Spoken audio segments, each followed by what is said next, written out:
Bien, pour ceux qui ne connaîtraient pas Roger de Lagarde, j'ai mis, je mets toujours une petite courte biographie de nos invités, nos conférenciers.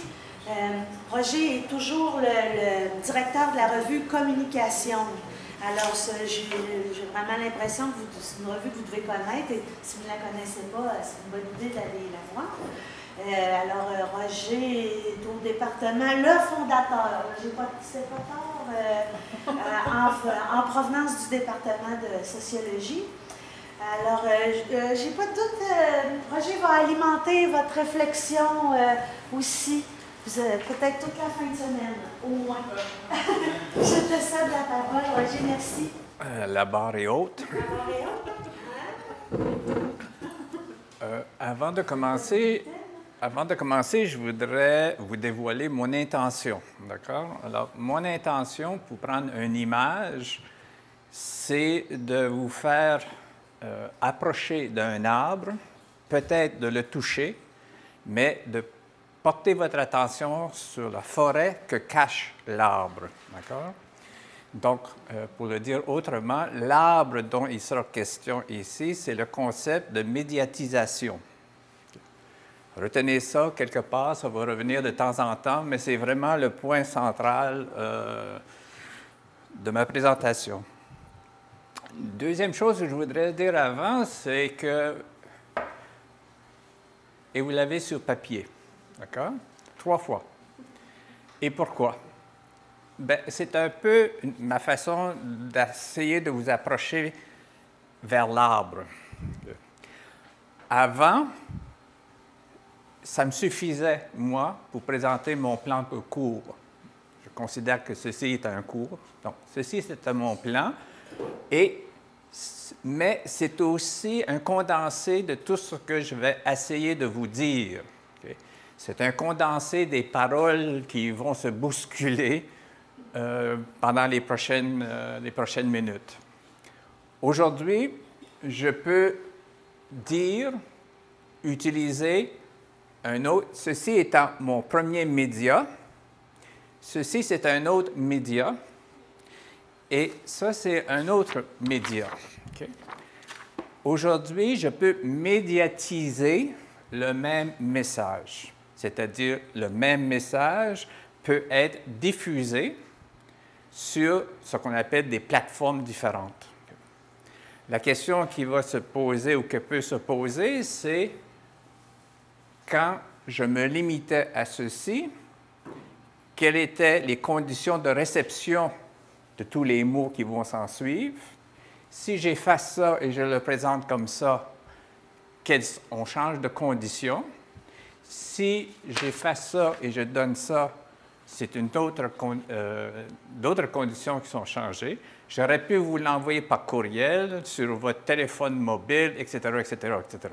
Donc, la notion de médiatisation, l'arbre, je commence là à vouloir le dépeindre. D'accord? Nous vivons dans notre quotidien, dans un monde de plus en plus médiatisé, c'est-à-dire dans un monde où les mots, les paroles, etc., circulent, nous arrivent un peu partout, de différents modes qui peuvent être un ensemble, mais dont chaque élément contient son mode à la fois de réception, mais aussi son mode d'interprétation. Okay? Ça, c'est l'arbre. Alors, maintenant, on commence. Alors, identitaire, l'itinéraire identitaire. Le conférencier de la semaine passée vous a donné un peu son CV. Moi, je n'aime pas présenter mon CV. Ça n'a vraiment pas d'intérêt pour quiconque, même pas pour moi. Mais en tant que quelqu'un qui a consacré une bonne partie de sa vie à essayer de trouver des réponses à des mystères, qui a été un peu provoqué par un certain nombre de mystères au cours de sa vie, je préfère le terme identitaire et la notion d'itinéraire plutôt que de carrière. Okay? je voudrais, comme je m'intéresse beaucoup à des questions, ou à ce que j'appelle des questionnements, et que chacun de ces questionnements-là découle d'un moment, entre guillemets, mystérieux, ou un phénomène, et que ces moments-là ou ces thèmes qui m'interrogent, me questionnent, c'est entre autres l'identité, la technologie média. Et quand je vais utiliser la notion de média et technologie, c'est des synonymes. OK? Quand je parle de média, technologie, média. Donc je m'intéresse aux médias, technologie, l'identité et la culture. En gros, c'est à peu près ça mes astres ou mes mystères. Et il est intéressant, je pense, de vous dire comment et où j'ai rencontré ou dans quelles circonstances ces mystères sont apparus et m'ont interrogé. C'est certain que mes moments de mystère ne seront pas les vôtres. C'est certain que mes moments de mystère, c'était des moments où je suis venu en contact avec un média. Mais je fais le pari que même si nous ne sommes pas de la même, entre guillemets, génération, et peut-être pas de le même espace, qu'il est fort possible, sinon probable, que dans votre itinéraire, vous avez peut-être vécu des moments de mystère vis-à-vis un médium.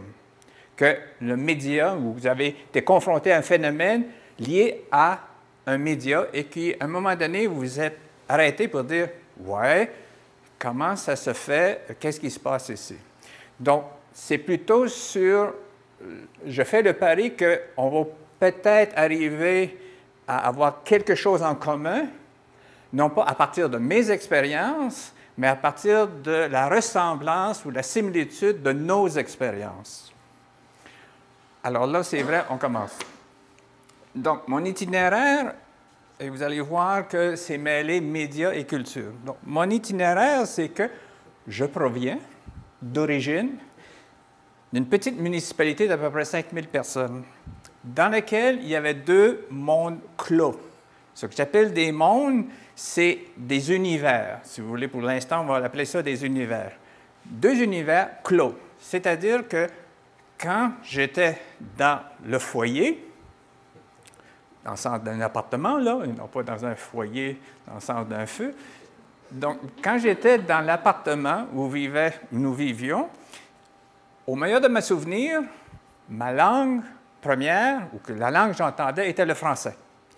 Dès qu'on ouvrait la porte, on mettait le pied sur le trottoir, c'était anglais.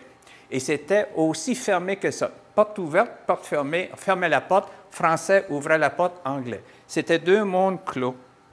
Mais dans cette petite municipalité, mon premier contact, c'était avec le cinéma états-unien.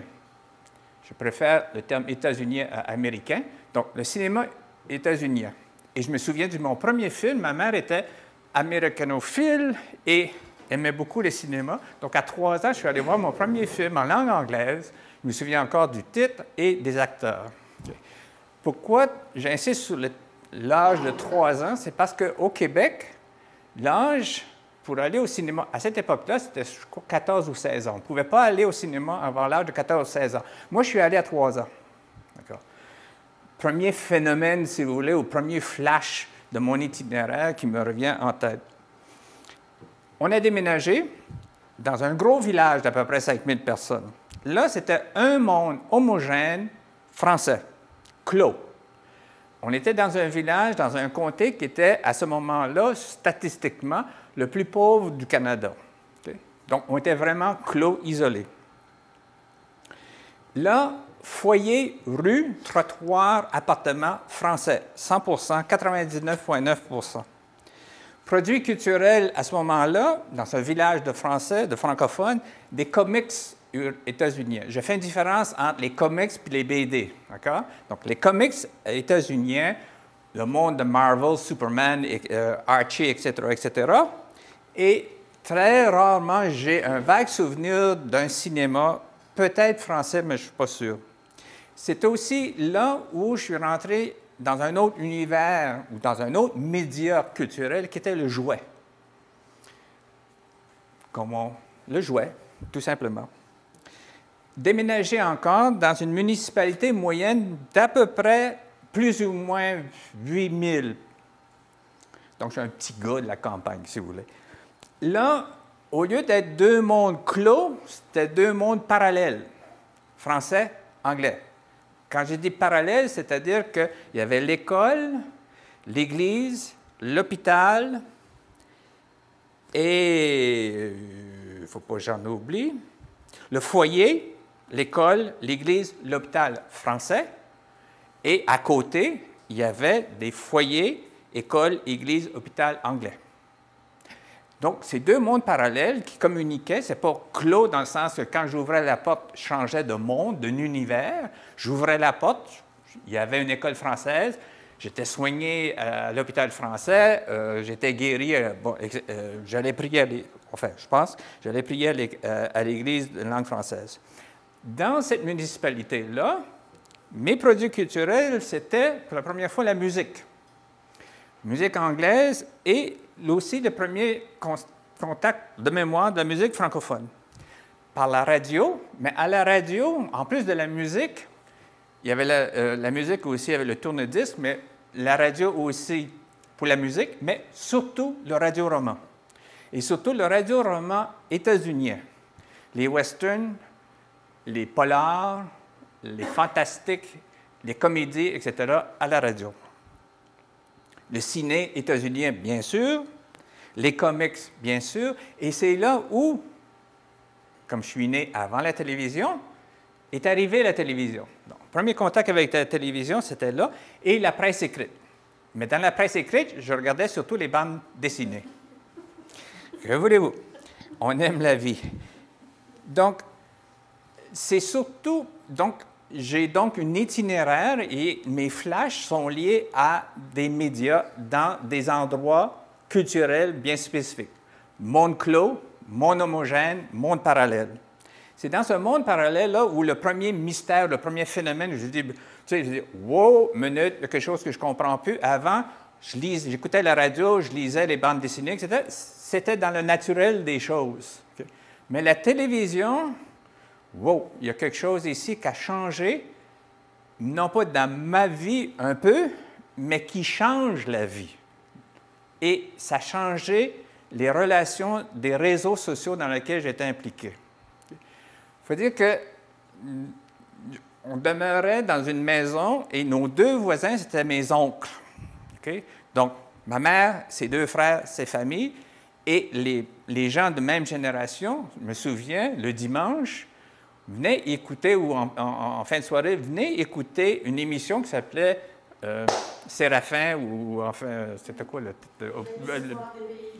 C'est ça. Donc, ils venaient prendre le thé, prendre un petit goûter, puis on s'assoyait, je voyais encore, c'était un gros meuble, autour, on écoutait, et ensuite on continuait à parler, puis on s'en allait. Okay? Quand eux, ils étaient partis, les gens de mon âge venaient, puis on écoutait les radios-romans états-uniens, on riait, etc., et on partait. Arrive la télévision, il n'y a personne, ni ma mère, ni mes parents, ni mes oncles pouvaient acheter un téléviseur. C'était trop cher.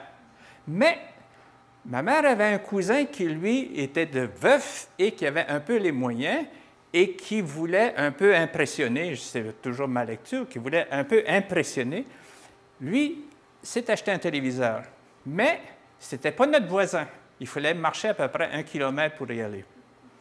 Ça n'a pas pris longtemps que mon père, ma mère et moi, le dimanche, on se lève et on va marcher sur le cousin pour aller regarder ce téléviseur-là. Les voisins ne sont jamais revenus écouter la radio. Okay?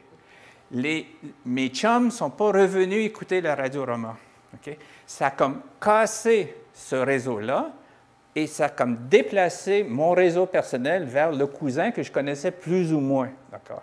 Et là aussi, même scénario, on allait là, prendre le thé, manger des petites bouchées, et on s'assoyait, non pas pour écouter la radio, mais pour regarder un écran dans lequel c'était de la tempête de neige. Au début, on voyait que des gros flocons, puis parfois, on pouvait dessiner ou voir un ombrage, puis là, on essayait de deviner. Et je me souviens que les premières émissions qu'on regardait, c'était la lutte. C'était ça qui était prédominant comme divertissement là. Et après, quand on finit que, bon, on a assez vu de neige, on ferme ça, on prend un petit peu plus de thé, petite bouchée, bonsoir, merci, et à la semaine prochaine. Donc, la télévision avait comme changé dans ma vie personnelle mes réseaux. J'allais voir quelqu'un que je ne connaissais pas, j'avais plus mes chums qui venaient, etc. Enfin, déménager dans une ville urbaine, pour la nommer Québec, pour moi, ça, c'était un monde tout à fait nouveau. Okay? Ce n'était plus une petite municipalité, mais c'était devenu une société. Je vivais maintenant dans une société de langue française où, et ça, c'était un mystère pour moi, jamais vu ça, wow, le français ne pose pas de problème. Il n'y a pas de rapport entre le français et l'autre, qui est l'anglais. Et le Canadien français par rapport au Canadien anglais, etc., c'est la société française ou francophone, Québec. On est chez les Québécois. Et là, le phénomène que ça a produit, puis que ça a un peu changé, un peu wow, c'est je ne suis plus un minoritaire, je suis majoritaire. Je fais partie de la majorité. Avant, jusqu'à là, je faisais partie d'une minorité plus ou moins visible, plus ou moins vocale, sauf dans les mondes parallèles, on était assez visible. Mais là, j'ai vraiment pas besoin de m'afficher quoi que ce soit comme minoritaire. Je fais partie de la majorité. L'autre qui fait wow, une espèce de mystère, c'est que tous les produits culturels, soit la télévision, le cinéma, dans la presse, etc., ce n'est pas des importés. Ce n'est pas un cinéma états-unien. Puis quand j'étais ailleurs, quand on écoutait la chanson française de France, c'était importé. Et même la chanson québécoise, c'était de l'importé. Tout ça, c'était importé. Il y avait très peu de choses, de produits de culturels locaux. Ici, tout était local. Donc, tout ce qui était d'ordre culturel et tout ce qui était de l'ordre des médias, c'était du local. C'était produit ici. Ce n'était pas importé. Donc, le seul importé, là, c'était moi. C'était moi qui étais importé ici, mais tout le reste, ce n'était pas de l'importé, c'était de local. Alors que là, avant où j'étais, tout était importé. Ici, la seule chose qui était importée, c'était moi. Les mots. Alors ça, c'est pour mon itinéraire et pour vous dire que si mes réflexions, mes questionnements, etc., d'où ça provient, pourquoi je m'intéresse aux médias, c'est pour ça. C'est pourquoi je m'intéresse à la question de l'identité liée aux médias et pourquoi je m'intéresse aux médias et la notion de changement, parce que les médias, ça a changé quelque chose. Bien, c'est dans mon itinéraire identitaire que ça se retrouve. Et pour revenir à l'arbre, médiatisation, ce que ça cache, c'est la problématique du changement. D'accord? Notez, quelque part, là. C'est fait. Les mots. Bon. Vous allez m'excuser, je vais lire un texte parce que je considère, ça fait partie de mon itinéraire, mon identitaire, c'est que parler de la parole demande que je fasse une espèce de discours. Et c'est pour ça que je vais mis par écrit ce que j'aurais aimé vous dire, mais quand je commence à dire, je dédie et des fois, je ne voudrais pas médire. Donc, c'est pour ça que je mets ça par écrit. Sans les mots, ces signes qui s'interposent entre nous et les réalités, aucune communication possible, aucune réalité sociale, aucune évolution de l'espèce humaine. C'est assez gros, là, comme point de... Oui, ça va? Aucune évolution de l'espèce humaine sans les mots. Quels sont les mots qui nous réunissent ici ce matin? Il y en a deux. Parole publique. Là, je cite le plan de cours. La parole publique est un phénomène social prégnant que ce séminaire propose d'aborder sous l'angle de ses manifestations les plus actuelles. Ce à quoi je vais essayer de répondre. J'ai interprété mon invitation à venir vous rencontrer comme une invitation à parler publiquement de la parole publique.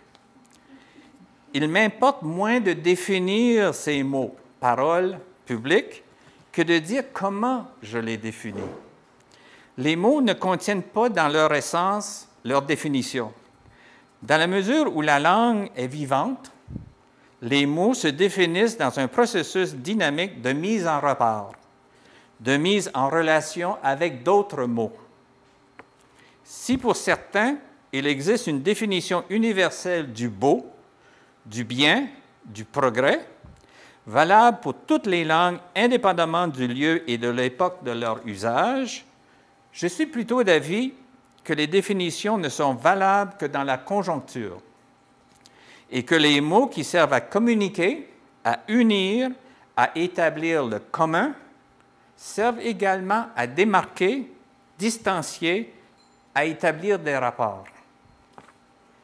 Ainsi, définir le beau, c'est définir à la fois et de façon indissociable le pas beau, c'est-à-dire le beau dans son rapport avec le pas beau. Une personne est belle parce qu'elle n'est pas laide. Ainsi, la belle ou le beau est propre, non sale, en santé et non malade, possède un corps symétrique et non difforme, un teint radieux et non sombre ou ombragé. Nos mythes, par exemple les contes pour enfants, Disney, les frères Grimm ou les magazines mode, définissent comme beau tout ce qui n'est ni malsain, c'est-à-dire qui n'est pas atteint par la saleté, la maladie ou la difformité, qui n'est pas prémoderne, c'est-à-dire sans éducation technologiquement inepte ou naturelle, ni malheureux, c'est-à-dire pas pauvre, pas victime et pas vieux. Je m'excuse, François. La parole. Si l'on s'entend pour dire que toute unité de sens, c'est-à-dire la phrase, est un ensemble de mots-signes dont l'ordre est établi par un code reconnu et pratiqué, l'on peut dire que la parole est un ensemble d'unités de sens. Mais comment définir la parole? Antidote parle d'une faculté de communiquer la pensée par le langage, par les mots. Oui? Faculté de communiquer la pensée par le langage, par les mots. Selon ma perspective, que toute définition d'un mot s'appuie sur sa mise en rapport avec un autre mot-signe, la parole renferme un rapport au discours. La parole, c'est le non-discours, comme le beau, c'est le pas beau. La parole, c'est le non-discours. La parole est plutôt du domaine du privé, plus libre, plus volatile, plus éphémère, plus informel, plus écervelé, plus individuel, plus intime que le discours, mais tout aussi solennel et rituel que le discours. Ainsi, on peut donner la parole, couper la parole, mais non le discours. On peut avoir de belles paroles, paroles d'honneur, des paroles en l'air, n'avoir qu'une parole, être fidèle à sa parole. La parole peut être écrite, chantée ou s'adjoindre le geste ou l'image. La parole peut être inutile, déplacée, mais aussi la parole est un droit et une liberté. Droit de parole, droit et liberté de parole. Si les paroles s'envolent et les écrits restent, les belles paroles n'écochent pas la langue. Peut-on en dire autant du discours, du silence?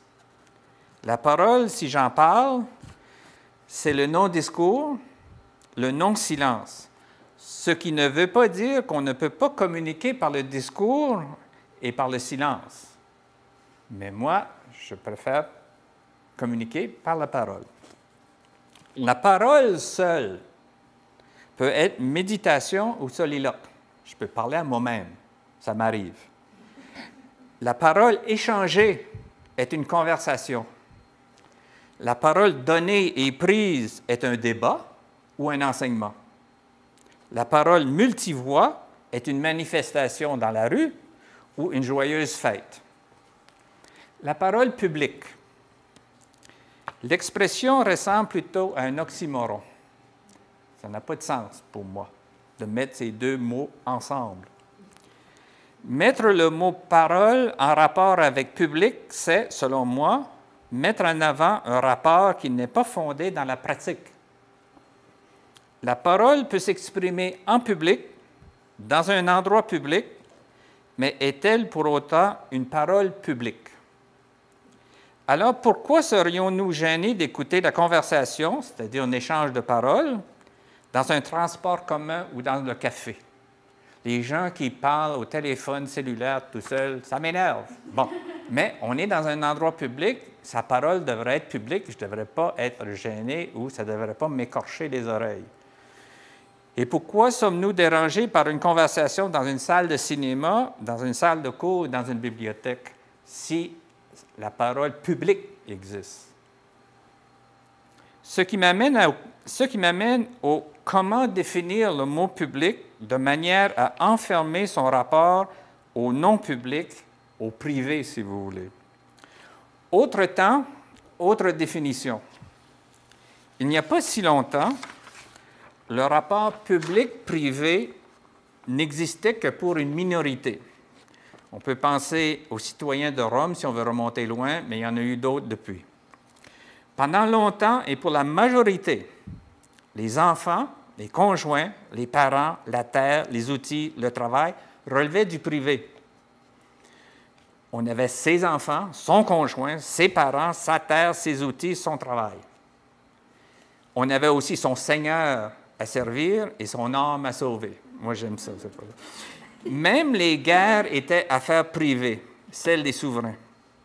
La notion du public émerge avec la constitution des États-nations et du régime parlementaire quelque part au 18e, 19e siècle, c'est-à-dire avec l'affirmation de la souveraineté du peuple et du citoyen.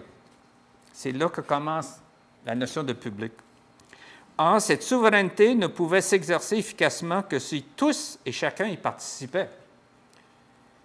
Mais tous et chacun ne pouvaient y participer sur une base permanente. Il fallait se nourrir, se protéger des malheurs, se soigner, s'amuser. On n'avait pas le temps de toujours s'occuper de l'affaire publique. Il fallait donc déléguer une partie de l'exercice de cette souveraineté. Si le peuple est souverain, bien, le peuple, lui, a autre chose à faire que s'occuper des affaires publiques, donc on délègue. Est apparu le représentant, le délégué, le député du peuple souverain. Mais le représentant devait être informé de quoi il était la représentation. Les citoyens qui composent le peuple devaient s'entendre sur des valeurs communes, des enjeux communs, des solutions communes, et les faire connaître à leurs représentants pour qu'ils puissent agir, faire des lois, règlements, normes. D'où l'établissement du public, entre guillemets, de l'espace public où l'on pouvait exercer son droit et sa liberté de parole. D'où le recours à la technologie de la communication, surtout la presse écrite et le livre, pour faire connaître aux représentants les paroles, c'est-à-dire les pensées, de leurs commettants, et aux commettants, les agissements de leurs représentants. En ces temps, le public, peuple souverain, et son espace étaient le non privé, et le privé et son espace étaient le non public. Division, là, c'est comme dans mes deux mondes clos, une porte fermée, séparée. Et la parole en public n'était pas celle en privé. L'État ne s'invitait pas à la table de manger, ni au salon, et encore moins dans la chambre à coucher. Mais aujourd'hui, les technologies de la communication qui ont contribué à la création du public et de l'espace public contribuent à embrouiller, sinon à effacer les frontières entre les espaces privés et publics. Ces technologies sont-elles devenues l'espace public, les médias de masse ou les médias sociaux? Alors qu'autrefois, les médias servaient de lien, de pont entre le citoyen et son représentant et démarquaient la frontière entre le public et le privé, aujourd'hui, les médias fusionnent les deux lieux de parole. De plus, comble fusionnel, les médias se proclament les représentants de la volonté citoyenne, le lieu du droit et de la liberté de parole, et surtout le porte-parole des sans-paroles. Si la parole est cette faculté de communiquer la pensée par le langage, par les mots, toujours selon Antidote, et si l'une des pratiques de la parole, de cette faculté de communiquer la pensée, se définit, selon moi, par son rapport de distanciation avec le discours, qui serait une autre pratique de la parole, celle des représentants des délégués et des députés, par opposition, si vous voulez, à celle du citoyen ou du commettant. Et si cette parole s'exprimait autrefois dans des espaces dits publics bien délimités par les technologies de la communication, et si les technologies de communication d'aujourd'hui non seulement prétendent se substituer à l'espace public, mais aussi à la parole en public, reste-t-il des espaces publics dans lesquels la parole, la communication de la pensée, peut encore s'exercer en toute liberté et en droit? La réponse, bien sûr, c'est oui. Qu'est-ce qu'un espace public? Un espace public est un espace accessible à tous, moyennant ou non un coût, et où la parole s'échange, où la pensée circule, où la communication s'établit sans intermédiaire, sans porte-parole, sans technologie. Sans que la technologie médiatise, voilà le mot qui revient, l'arbre qui s'en vient, sans que la technologie médiatise la communication, la pensée, la parole. Une salle de cours, pour moi, c'est un espace public. Un cours en ligne, ce n'est pas un espace public. Un bureau de votation, c'est un espace public. Le vote en ligne, pas sûr. Je ne remets pas en question l'existence des espaces publics ni l'existence du droit et de la liberté de parole. Ce que je questionne, c'est l'étendue de la médiatisation de la parole, de cette faculté de communiquer la pensée par le langage, par les mots. Dans quelle mesure la technologie de la communication, les médias, impose sa logique, ce que les Anglo appellent « media logic », à l'exercice de la parole au point de restreindre son droit et sa liberté et d'appauvrir la pensée? Voilà la grande question pour laquelle je n'ai pas de réponse. Encore des mots. De tout temps, les objets ont servi de médias, d'intermédiaires entre les sujets pour construire et renforcer des liens, soit d'identité, soit de distinction.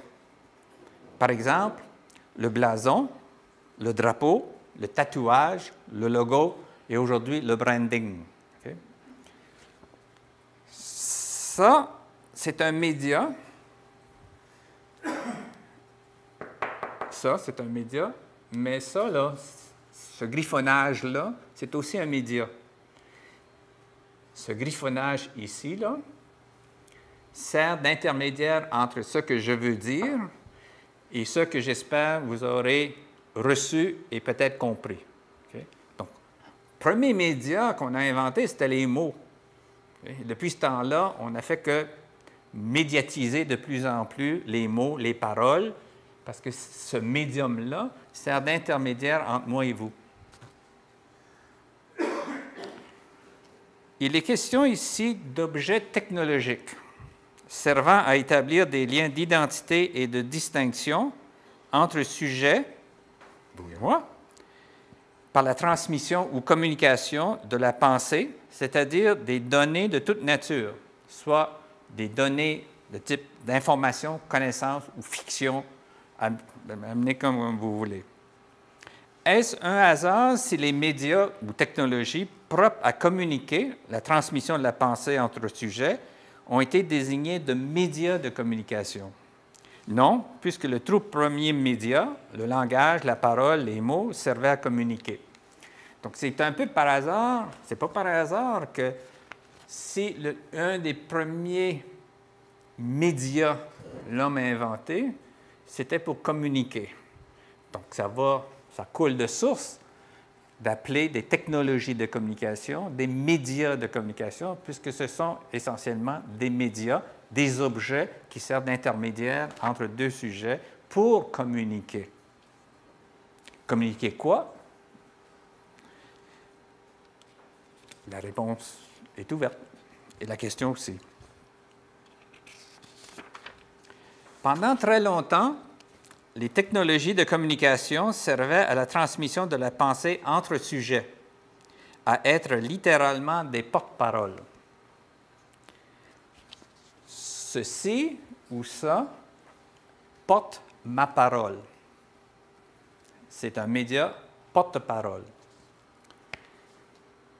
Elles étaient au sens strict des médias, c'est-à-dire elles recevaient des destinataires la parole dite ou écrite, chantée ou imagée, les portaient ou les transportaient sans perte ou le moins possible au destinataire. L'exemple type contemporain de cette forme de communication de ce média, et qui probablement va disparaître bientôt, c'est le facteur.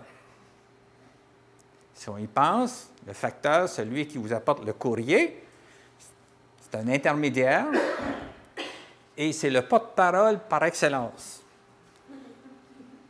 Parce qu'il livre sans altération et en toute intégralité le message que le destinataire destine au destinataire. C'était aussi vrai pour le télégraphiste. Autrefois, il apportait un message, tic, tic, tic, et le reporter d'autrefois, quand on rapportait presque intégralement un discours. Le photographe, la radio et la télévision en direct, mais non le cinéma. Le théâtre et le concert, oui. Le médiateur, par exemple, dans un conflit de travail, modifie légèrement, mais de manière substantielle, la notion de média. On parle beaucoup de médiation et de médiateur, surtout dans le cas de conflit de travail. Mais le terme médiateur ou médiation, très proche de média, change légèrement la notion de média porte-parole. Non seulement le médiateur doit-il porter la parole de l'une des parties en conflit le plus fidèlement possible vers l'autre partie et inversement, mais il jouit d'une marge bien banalisée d'interprétation.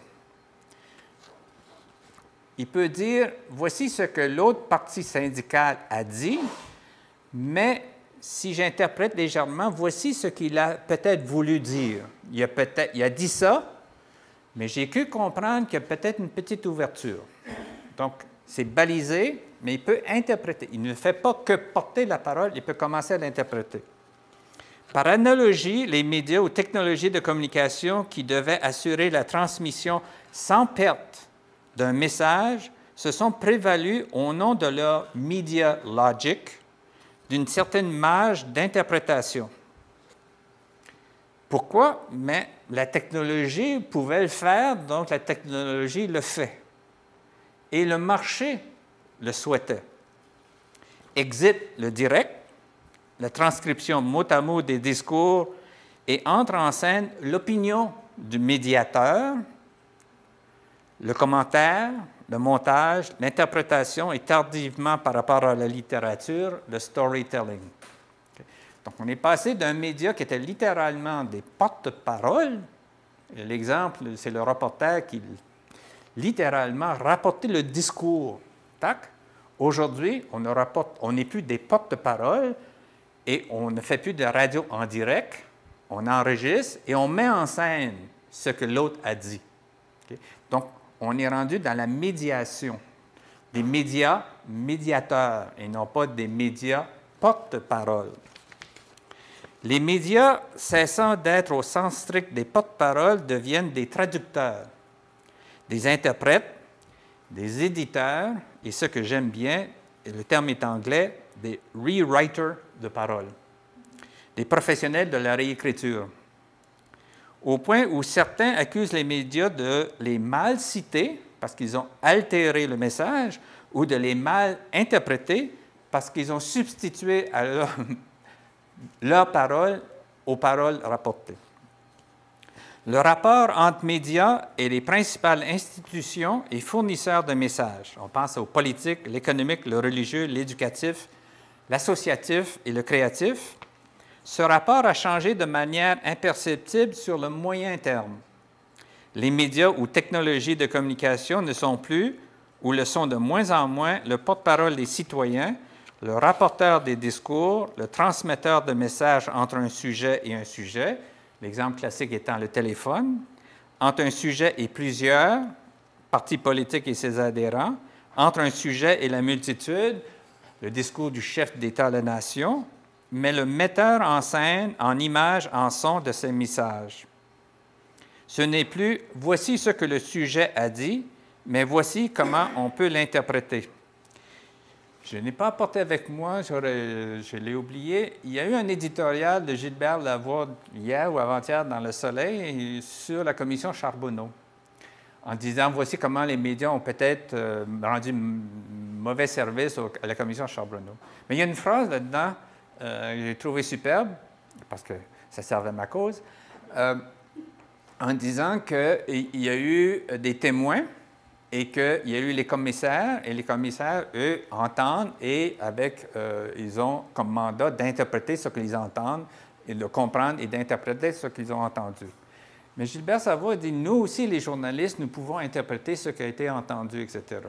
Donc, je n'accuse personne, je ne fais pas un procès d'intention, mais je trouve la phrase intéressante où un éditorialiste se met sur le même pied qu'un commissaire d'une commission publique, en disant que moi aussi, j'ai écouté un tel, et j'ai entendu, et je peux interpréter ce qu'il a dit, mais aussi ce qu'il a voulu dire, ce qui est, entre guillemets, le mandat des commissaires. Donc, on se met un peu...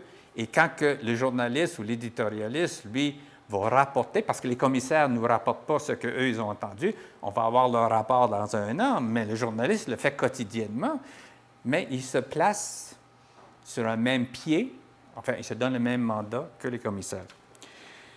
Dans la parole échangée, l'interprétation du message revient au destinataire. Okay? Si on oublie, excusez cette parenthèse, là, je reviens. Dans la parole ou dans la communication, quand je parle à, on a une conversation, l'interprétation du message ou la définition des mots, ce n'est pas dans les mots, l'interprétation n'est pas dans les mots, ce travail d'interprétation revient au destinataire. Or, les médias, technologies contemporains se sont arrogés ce droit d'interpréter, ce droit du destinataire. Les médias deviennent le destinataire de nos paroles et non pas le destinataire auquel, moi, en tant que destinateur, je voulais destiner mon message. C'est comme si le facteur ouvrait mes lettres puis commentait puis avant de vous les remettre. D'accord? Les médias interprètent pour le destinataire sous de nombreux prétextes. Ah, mais le public manque de temps, donc je vais faire le travail de synthèse. C'est trop compliqué, donc je vais vulgariser. Et ça ne les intéresse pas, donc je vais essayer de les piquer pour qu'ils s'y intéressent. Alors se pose la question de la crédibilité de la parole. Qui croire?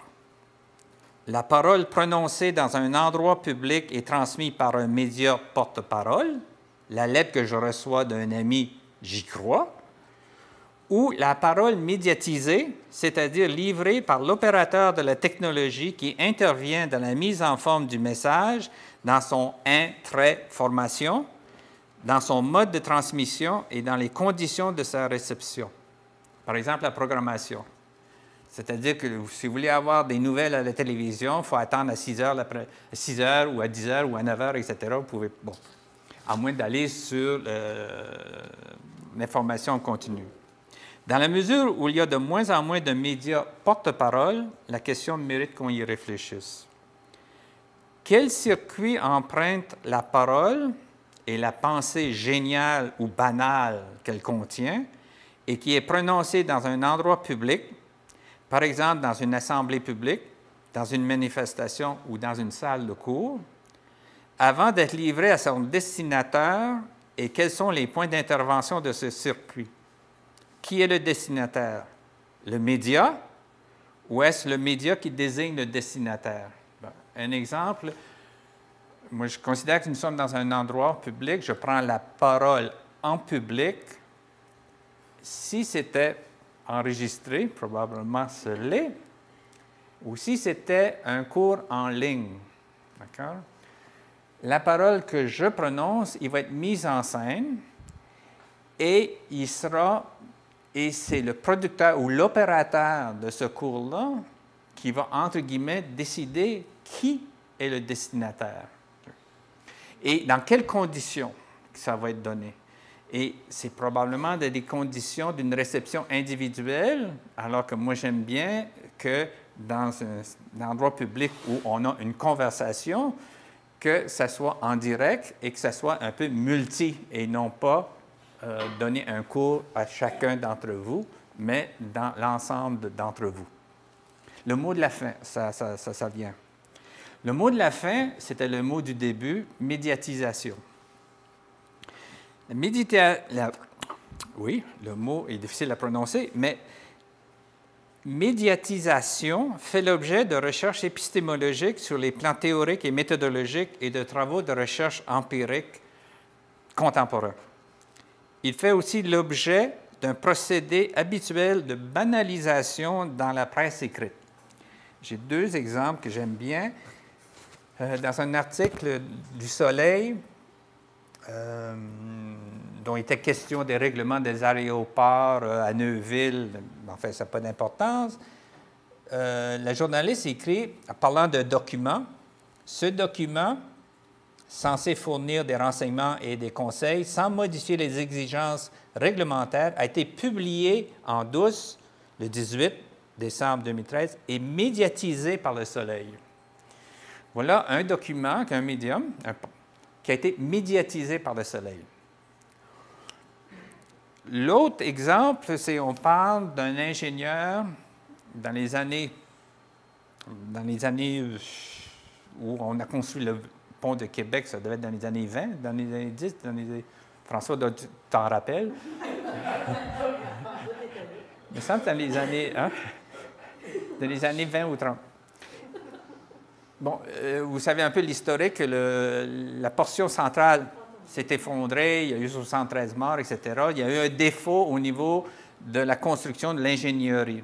On a fait venir un ingénieur, peu importe son nom, enfin, pour lui, ça importe, mais pour nous, ça n'importe pas, qui est venu, il a refait les plans et on a remonté et ça a tenu. Il y en a eu encore 13 de morts, mais ça, c'est moins que 73. Donc, ça a tenu. Bon, ces travaux, etc., ont fait un peu le tour du monde. Toujours dans le Soleil,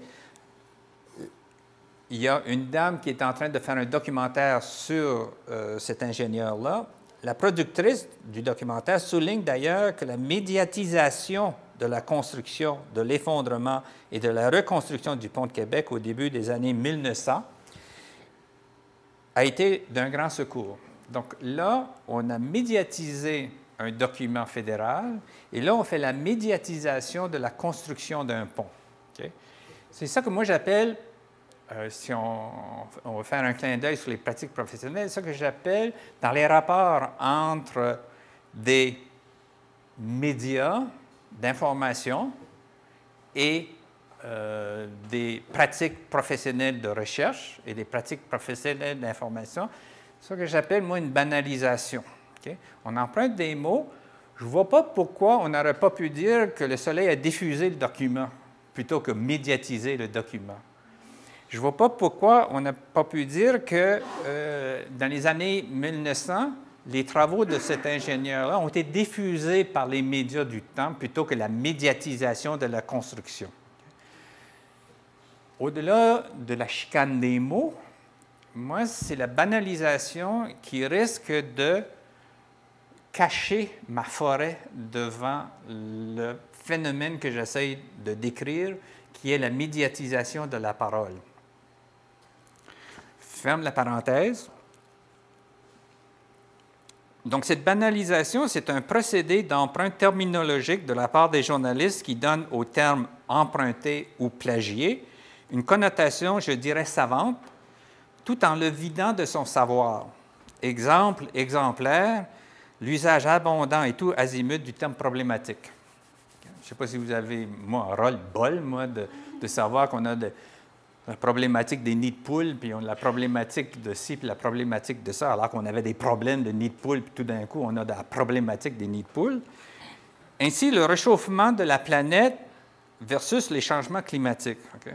Donc ça aussi, c'est une autre forme de banalisation où on prend des mots et on les substitue à d'autres, mais on emprunte des mots qui ont un sens, on emprunte des pensées, on emprunte des paroles, des mots dans un domaine qui veut dire telle ou telle chose, qui transmet une pensée bien spécifique, on l'emprunte, on le met dans un autre contexte et ça ne veut plus dire la même chose.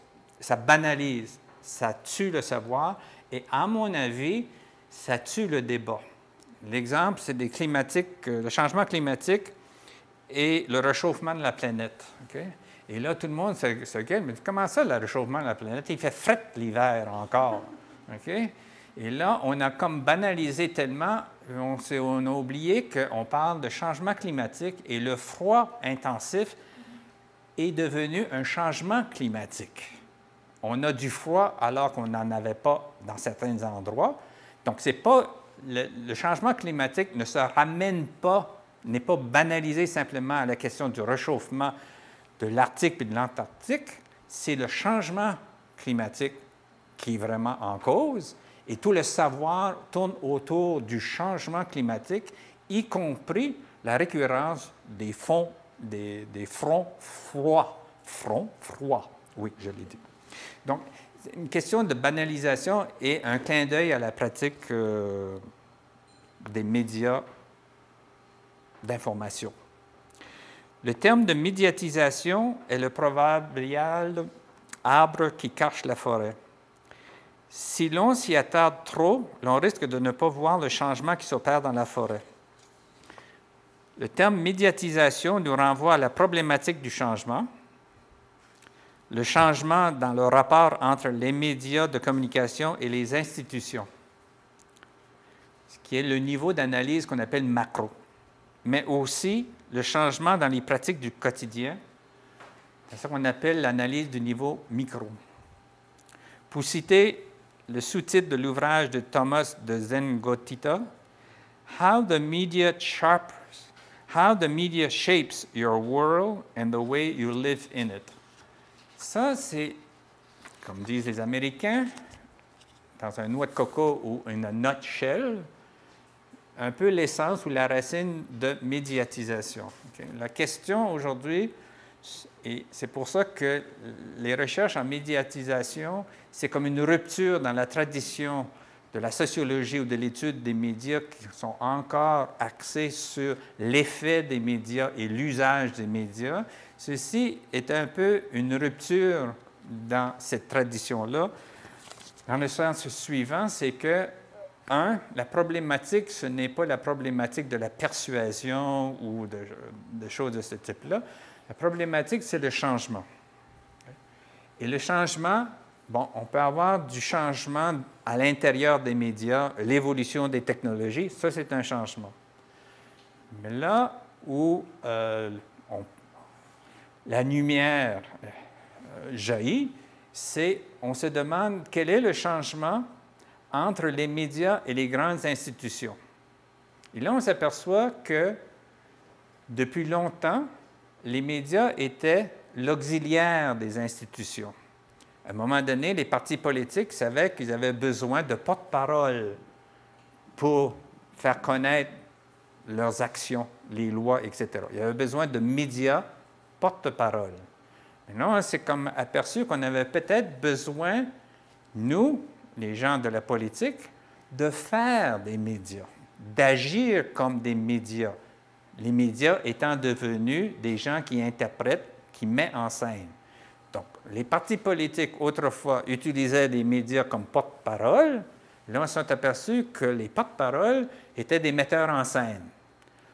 Donc, on n'est pas pour confier notre message à un metteur en scène, on va faire notre propre mise en scène. Donc, on va engager et on va médiatiser l'affaire politique. Même chose dans l'éducation, etc.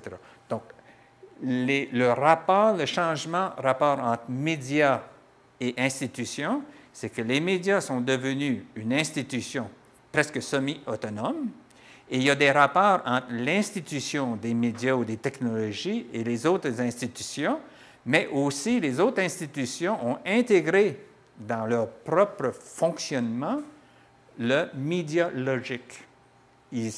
Quand ils pensent politique, ils pensent comme médiatisation de, et ils pensent la mise en scène, etc., pour conditionner, et comme média logique des partis politiques ou des églises ou peu importe, c'est qu'on va choisir notre destinataire, on va choisir comment on va mettre en scène, mais aussi on va choisir les conditions dans lesquelles il va recevoir notre message.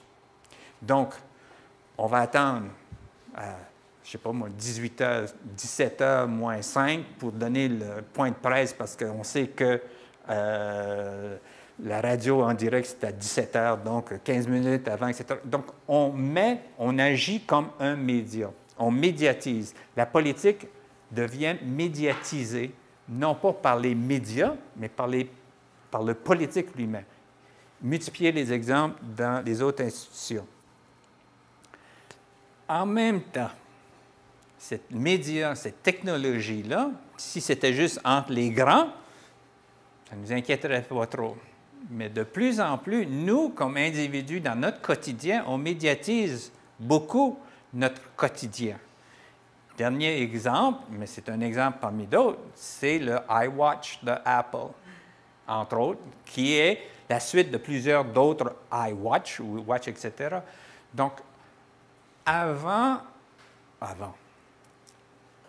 pour certains, la santé, c'est une préoccupation. Je m'assure de faire des exercices, je m'assure de manger correctement, de faire un bilan médical de temps en temps, etc. Enfin, je me soigne, d'accord? Mais pour d'autres, avec un iWatch, etc., moi, là, je peux calculer mon pouls cardiaque tout de suite, maintenant, là, OK? Je peux savoir combien de calories j'ai dépensé depuis ce matin. Je peux savoir combien de calories je dois dépenser avant, etc., etc. Je peux prendre une photo d'une assiette que je vais manger qui va me dire directement combien de calories il y a là-dedans, etc., et si je peux prendre un dessert, etc., etc. Ma santé, je peux la médiatiser. Okay? J'ai une technologie entre moi et la santé, là, qui fait que ma santé, elle est complètement ou totalement, complètement puis totalement, c'est à peu près la même chose, là, mais grandement médiatisée. Okay? Multiplier les exemples. Okay? Là, je vais caricaturer un peu. En termes de savoir, connaissance. Autrefois, on pouvait parler à quelqu'un puis demander qu'est-ce qu'il pense du dernier film de, ou se laisser influencer par « t'as vu ce film-là, puis etc. » Non. Là, je peux ne parler à personne, aller sur l'ordinateur, aller savoir la vie la plus banale du réalisateur, du producteur, des comédiens, dans quoi ils ont joué avant, etc., etc., les critiques, combien ont aimé le film, qui ont donné 3,5, etc. Je peux me compliquer la vie simplement pour savoir si je vais aller voir un film que je vais peut-être aimer, alors qu'avant, ou dans un monde non médiatisé, j'étais arrivé à savoir qu'un tel, quand il voyait un film qu'il trouvait ça bon, d'habitude, moi, je le trouvais bon. Je ne me compliquais pas la vie plus que ça, d'accord? Mais aujourd'hui, grâce à la technologie, je peux médiatiser énormément toutes mes activités allant du simple amusement à des choses plus sérieuses comme la santé. Et que dire de la mort? Là, on peut médiatiser sa mort à l'infini. Il y a certaines choses auxquelles on ne préfère pas y penser trop. Donc, la recherche entre la médiatisation, ce que ça cache, puis je vais finir avec ça, ce que ça cache, c'est des travaux d'ordre épistémologique, c'est-à-dire en profondeur, sur le plan théorique, sur le plan méthodologique, et des travaux empiriques, ce qui, je trouve, très intéressant dans ce champ de littérature, c'est les travaux pratiques ou les travaux empiriques qui se font, et qui se posent la question, les technologies ou les médias de communication qui étaient comme des auxiliaires deviennent des institutions, puis qui ont des rapports quasi institutionnels entre grandes institutions. Et en même temps, les autres grandes institutions, la religion, la politique, etc., médiatisent leur propre action politique, leur propre action religieuse, leur propre action éducative. Donc, il y a ça. Il y a dans le méso les individus qui médiatisent de plus en plus leur quotidien. Okay? Les travaux en médiatisation, c'est d'analyser le lien des changements-là et des rapports entre ces deux niveaux-là. Dans quelle mesure les changements de rapport entre médias et institutions ont un impact sur les changements qui existent déjà dans la médiatisation de nos quotidiens et dans quelle mesure la médiatisation de nos pratiques quotidiennes a un lien avec les changements de médiatisation entre les institutions dont fait partie maintenant les médias. Je ne pensais pas de réunir tout ça dans une seule phrase. Je vous remercie beaucoup.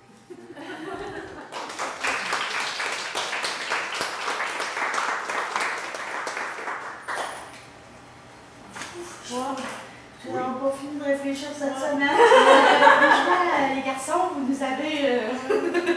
Est-ce que vous avez des questions? J'ai une petite question, en fait, sur tout ce que vous avez dit. Ben, ça m'a amené à me faire réfléchir. Je ne sais pas si vous connaissez un peu, mais de plus en plus, il y a beaucoup de jeunes qui sont, on va dire, qui communiquent via des jeux en ligne. Donc, ça s'appelle les MMORG, les Massive Multiplayer RPG. Puis, je me demandais, est-ce que le jeu et le média entre la communication entre les deux personnes à chaque coup ou le porte-parole? Trois choses. Ouais. Premier, j'aime bien quand vous dites, je ne sais pas si vous connaissez les jeunes. Oui, j'en connais des jeunes. Non, c'est une blague, une mauvaise blague. Deuxièmement, la revue, une petite promotion. La revue va publier une note de recherche sur exactement cette question-là. Mais plus sérieusement, non, je ne suis pas familier avec... Je connais l'existence d'eux. Je ne suis pas un joueur avec des avatars, et etc. Mais ce qui... il y a eu une entrevue avec quelqu'un qui joue. Et ça m'avait beaucoup frappé. C'est probablement la seule référence que j'ai. On rapportait que ça n'a pas exactement... Là, je vais dévier un peu, mais je vais y revenir.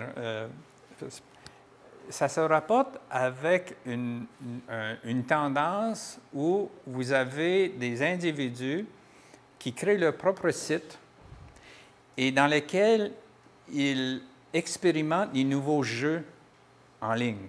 Okay? Donc, c'est comme des cobayes. Sauf que ça a toujours existé. Sauf que ces cobayes-là, il y a un cobaye en particulier qui est mondialement connu, qui lui a décidé d'expérimenter le jeu sur son site Web. Okay? Donc, on peut le voir expérimenter le jeu et l'entendre dire « ça marche-tu, ça ne marche pas, ça c'est bon, etc. etc. Okay? » Et ça, ces vidéos-là sont très populaires. Il y en a un autre qui, lui, achetait des jeux et il aimait beaucoup jouer en ligne comme ça. Il a commencé à regarder ces vidéos-là et là, je trouvais ça amusant, il a arrêté de jouer avec ces jeux. Pourquoi? Parce qu'il trouvait qu'il n'était pas aussi bon que celui qui faisait l'expérimentation, mais il y avait plus de plaisir à regarder quelqu'un. Il y avait plus de plaisir de regarder sur vidéo quelqu'un qui jouait à jouer des jeux qu'à jouer lui-même. D'accord? Donc, la notion de jeu, là, c'est que, encore une fois, le plaisir de jouer, ce n'était pas dans le jeu, mais c'était de regarder quelqu'un jouer sur un média, de regarder un jeu médiatisé. C'est ça qui était devenu pour lui le jeu et le plaisir du jeu. Oui, c'est un peu weird. Mais pour revenir à la question des gens qui jouent en ligne, je ne peux pas aller plus loin dans ma réponse pour les raisons que j'ai évoquées, mais il semblerait qu'il y a comme deux, peut-être plusieurs, entre guillemets, écoles de pensée. Il y a des gens qui me disent, bon, on est vraiment dans l'ère de l'individualisme pur. Okay?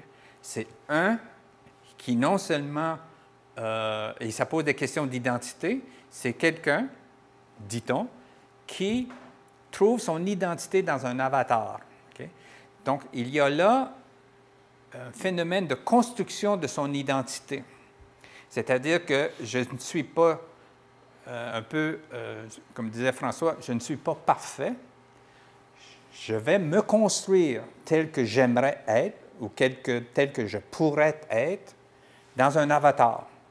Bon, on peut se donner des qualités positives ou se donner d'autres qualités. Okay?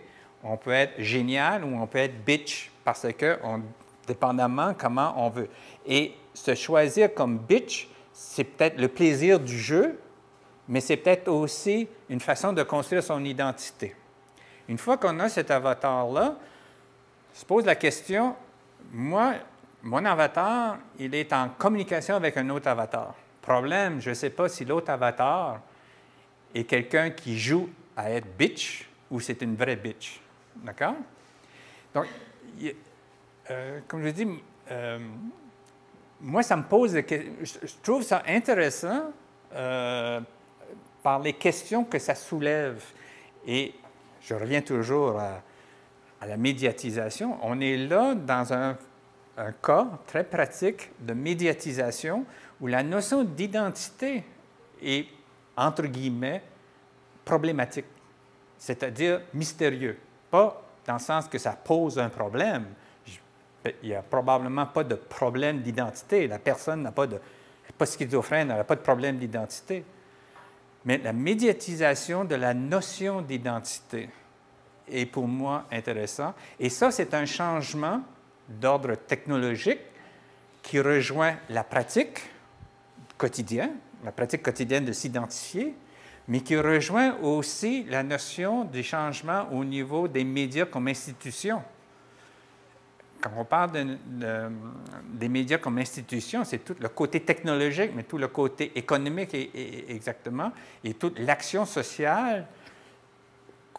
L'action sociale de jouer avec quelqu'un d'autre, maintenant, elle est médiatisée dans son extension. Okay?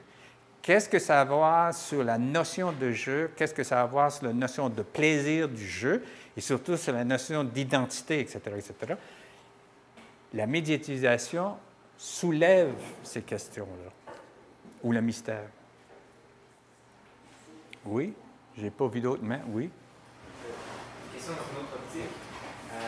Avec le développement du web, je me demandais, parce que les médias qui se mettent en scène l'information sont principalement à la télévision. Ils essaient de développer sur le web, mais avec la diversité qu'il y a sur le web, puis la fragmentation de toute cette information-là, est-ce que ce serait possible que ça revienne vers un média porteur de messages plutôt que d'interpréteur de ce message-là? Okay. Juste une note en bas de page pour vous donner un autre éclairage. Je ne m'excuse pas, mais mes références sont en anglais. Et comme vous avez remarqué, c'est des Anglais qui ne sont pas américains ou états-uniens.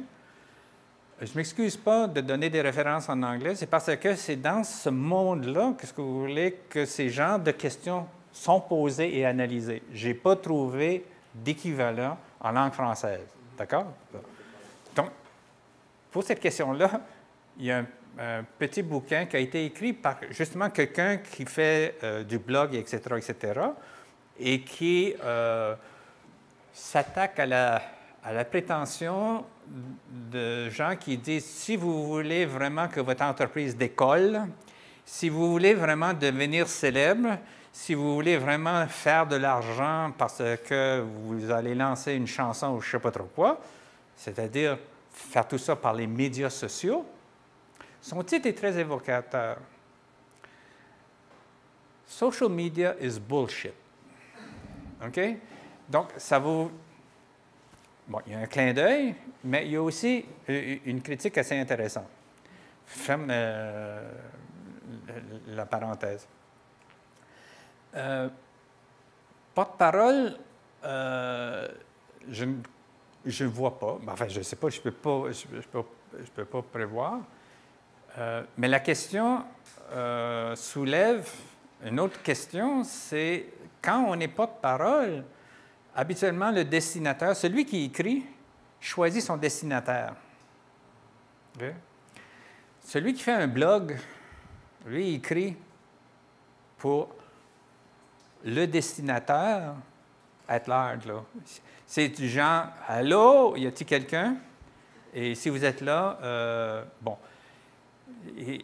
Et si je fais un peu de projection, si j'écrivais un blog, et j'aimerais bien qu'on me lise, je vais essayer de scénariser mon blog en m'inspirant des blockbusters.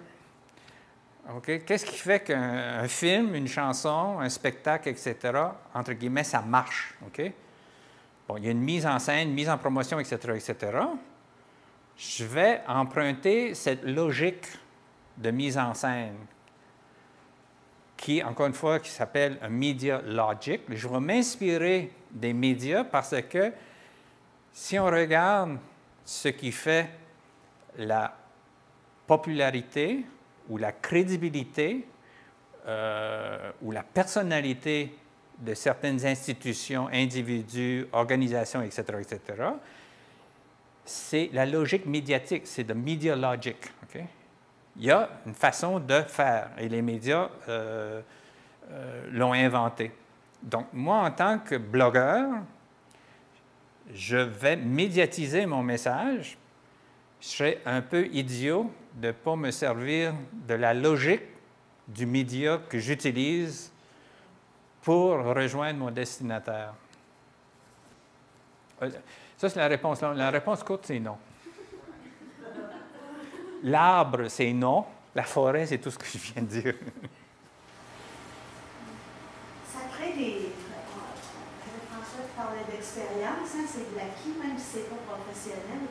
Tout ce qu'on capte à la télé, à la radio, sur Internet, finit par créer dans notre esprit de destinataire un modèle, créer des attentes. Puis, tu penses pas ça crée un modèle de façon de communiquer qu'on risque de vouloir retrouver dans l'ensemble des communications qui nous parviennent de façon médiatisée. Alors, on cherche un peu toujours le même modèle, puis on se conforme un peu, ça devient un stéréotype. Non? Non? Je dis non. Donne-moi la réponse longue, Non, ma réponse longue est presque aussi courte. Okay. C'est parce que, en raison de mon itinéraire identitaire, je ne me situe pas dans cette façon de problématiser la question. Okay? Moi, je me... Pour cette raison, c'est pas personnel, mais j'ai, entre guillemets, fréquenté la littérature où on parlait de modèles, d'effets, de persuasion et tout ça, etc. Mais mon expérience avec les médias m'ont fait que, non, moi, ça ne me satisfait pas comme mode ou comme cadre théorique. OK? Donc, je ne suis pas là. Donc, non, là, dans le sens que, non, je ne peux pas te répondre, je ne suis pas là-dedans. Okay? Je suis ailleurs. Et donc, si je prenais ta question, mais je le mettais dans mon carré de sable, bien, à ce moment-là, ce serait une longue, longue réponse. Mais comme on est dans deux carrés de sable différents. Il faut tenir compte du carré de sable à ce compte-là. Bien, c'est-à-dire, je reviens encore à ma façon de définir les mots et les concepts. Moi, je définis mon champ d'intérêt par rapport à. OK? Et dans ce cas-ci, mon par rapport à, c'est C'est ce que toi tu évoques comme façon de poser les questionnements. Donc, c'est pas personnel, mais on peut communiquer, on peut se parler. Absolument. Oui. C'était ma non-réponse. Ruiner ça. D'autres questions? À moins d'avoir un débat, ça c'est autre chose.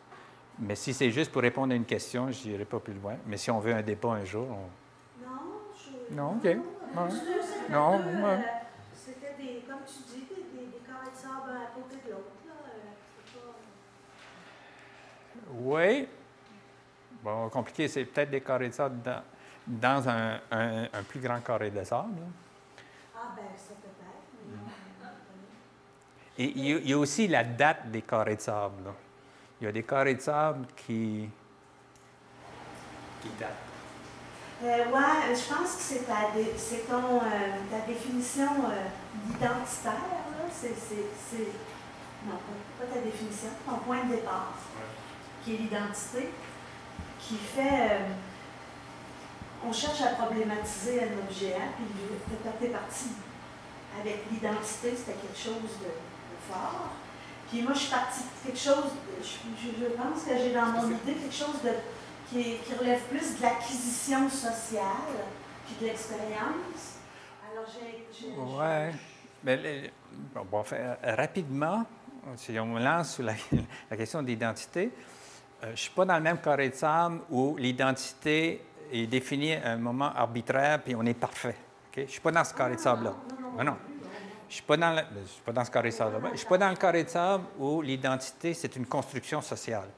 Je ne suis pas dans ce carré de sable-là.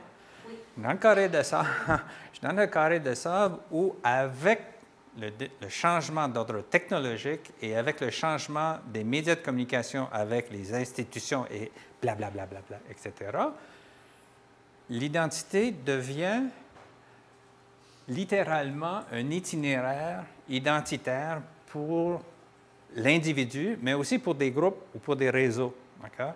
Dans le sens que, et là, il y a un livre qui vient de sortir que je n'ai pas lu, c'est pour ça que je n'ai pas donné la référence, qui s'appelle Media Life. Okay? C'est-à-dire que notre vie est médiatisée et dans la vie, il y a toujours, entre guillemets, pour ne pas prendre les grands mots, la quête identitaire. Et la notion même de quête identitaire est alliée avec les changements d'ordre technologique qui ont entraîné des changements d'ordre social. Okay?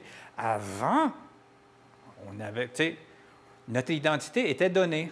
Je suis le fils à papa, je fais ci, etc. Et c'est vrai que notre identité est un fils de plombier, puis on restait plombier ou des choses comme ça, etc. On ne se posait pas de questions sur notre identité. Aujourd'hui, pour certains gens, la question identitaire devient la question fondamentale de sa vie.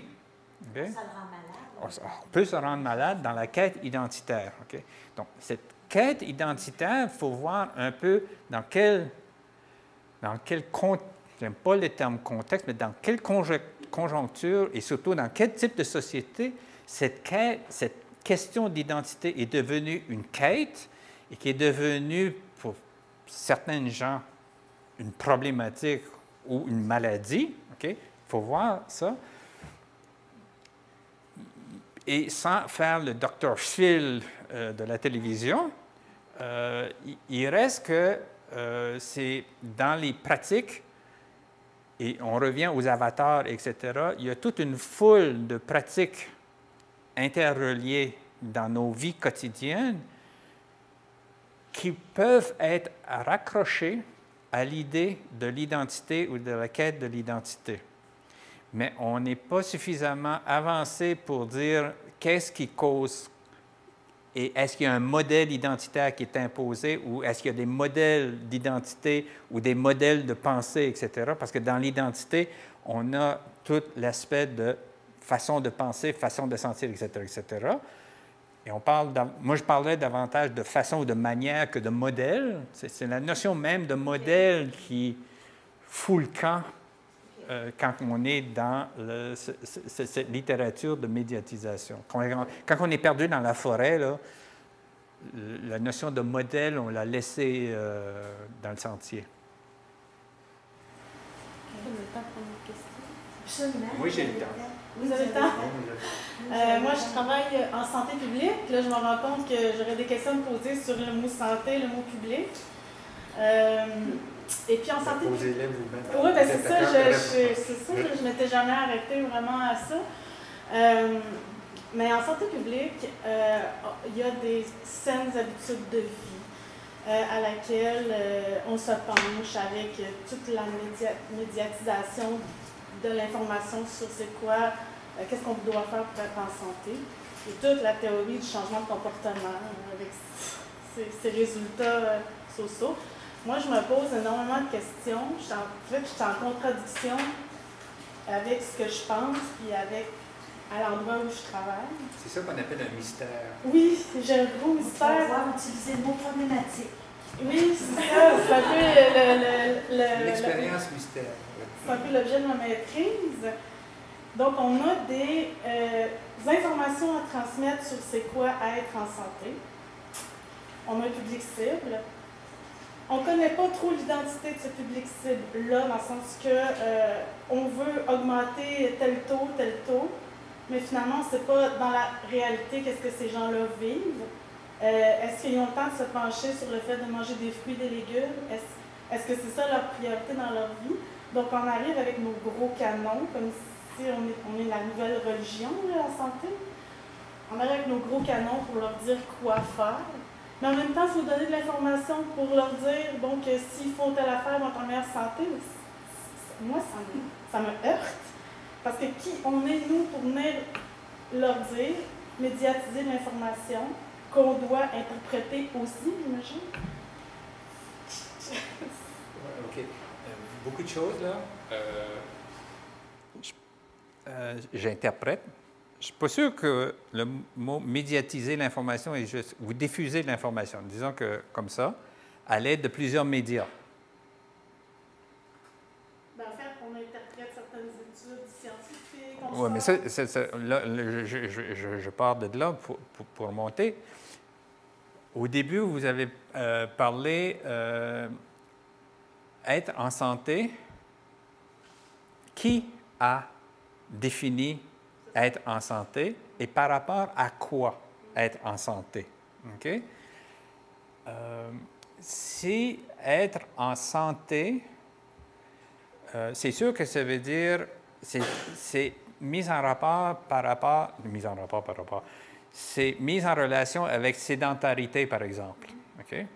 On entend souvent que, bon, les gens qui sont assis sur leur quotient intellectuel 8 heures par jour sont sédentaires et donc ils risquent d'être en mauvaise santé parce qu'ils sont toujours assis.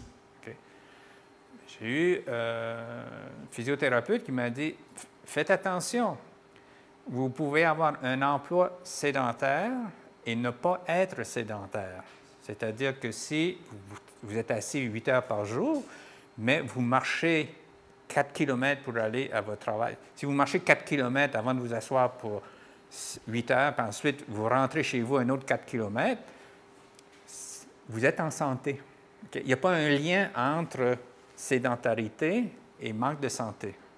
Donc, ce que j'essaie de dire, c'est qu'il faut commencer, je pense qu'il faut réfléchir sur les mots qu'on utilise pour exprimer ce qu'on veut questionner. Et pour prendre pour acquis les mots qu'on utilise pour formuler une question ou pour formuler son angoisse, okay, face à des situations que vous trouvez frustrantes. Okay? Donc, pour exprimer votre frustration, il faut voir avec quels mots vous les utilisez pour exprimer cette frustration. Je ne sais pas si ça ne répond pas à... Pardon? Il y a le mot, puis il y a le concept derrière le mot. Bien, c'est-à-dire qu'il faut voir dans la façon dont vous exprimez votre frustration, dans quelle mesure vous êtes médiatisé, c'est-à-dire dans quelle mesure vous utilisez des mots et ce que les mots peuvent représenter, que ces mots-là vous ont été, que vous les pigez dans un monde médiatisé, dans les médias. dans des documents, etc. Là? Non? En fait, c'est comment expliquer ce que je ressens, comment expliquer trouver les bons mots pour expliquer ma frustration. Tous les mots sont bons. Ça dépend comment vous les utilisez. Je viens. C'est ma façon de ne pas répondre à votre question, parce que je ne suis pas capable de répondre à votre question. Oui, mais je trouve ça intéressant votre façon de faire, parce que vous avez commencé à nous parler de votre histoire, puis vraiment comme il faut que je revienne à la base finalement, puis que je recule pour voir d'où ça part, ou me questionner plus sur le début, comme un peu vous avez fait là, sur la présentation. Oui, ce que j'essaie, mais ceci c'est comme une conversation privée, là, mais vous pouvez écouter. La façon dont je répondrais, c'est, bon, là vous exprimez, j'utilise vos mots, vous exprimez une frustration qui est liée à votre travail professionnel, etc. D'un côté, on sait qu'est-ce qu'il faut être pour être en santé, puis d'un autre côté, il faut dire aux gens comment être en santé, ou enfin, il y a comme une espèce de contradiction, etc. D'accord? Alors là, la suggestion que je ferais, c'est d'où vient cette façon d'exprimer votre frustration et en partant de la phrase, on sait ce que ça veut dire que d'être en santé. OK? Partez ça comme d'une espèce d'évidence, etc. Et le reste découle. Par rapport à quoi on sait ce que ça veut dire être en santé? OK? Donc, par rapport à être malade. OK? Donc, c'est dans ce rapport-là qui est la notion d'être en santé. Et être en santé, est-ce que c'est une façon institutionnelle, la santé, qui le définit? Et est-ce que la santé, l'institution santé, médiatise sa façon de définir, etc.? Et si vous vous situez à l'intérieur de ça et vous le prenez, c'est sûr que votre expérience du quotidien, il y a peut-être un moment donné, il va y avoir une espèce de frustration qui va être là. Mais moi, j'en conclus que ce serait plus facile à être facteur. Et moi, ça complique-tu la vie? Moi, je pense que je vais être facteur. Nérodor, Il fait tempête, alors c'est ah oui, c'est c'est sûr. donc, On marche, mais on est en santé. le mot de la fin que je me fais à moi-même, c'est que je suis relativement convaincu que j'atteins mon pari, c'est-à-dire qu'on a trouvé des terrains communs. Oui, c'est vrai. Oui. En termes de questionnement. C'était très clair. Ouais. Puis c'est rare, ça. C'est pas... Merci à vous. Merci à vous. Merci.